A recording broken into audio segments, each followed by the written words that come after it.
Merhaba arkadaşlar, bu videomuzda FreeSound FS40 nostaljik radyomuzu kısaca incelemek istiyorum.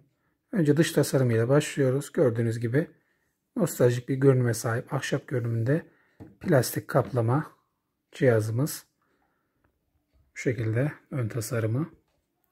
Cihazımızın sol tarafında gördüğünüz kısımda bir LED lambamız var. Bunun kumandası bu kısımda.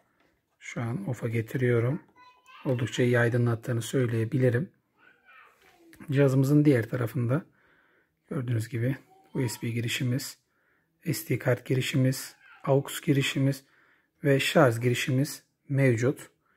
Cihazımızın şu şekilde arkasına bakıyoruz. Gördüğünüz gibi uzatılabilir anten kısmımız burada.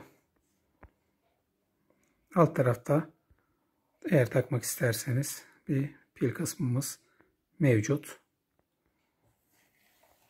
Bu şekilde. Cihazımızı açıyoruz şimdi.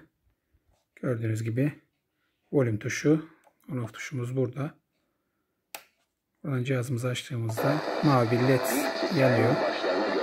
Sağ taraftan da frekans ayarımızı yapıyoruz. Biraz kısacağım. Çok az ses düzeyinde bile gayet kaliteli bir ses deneyimine sahip. Cihazı almanızı tavsiye edebilirim. Oldukça güzel bir ses deneyimi var.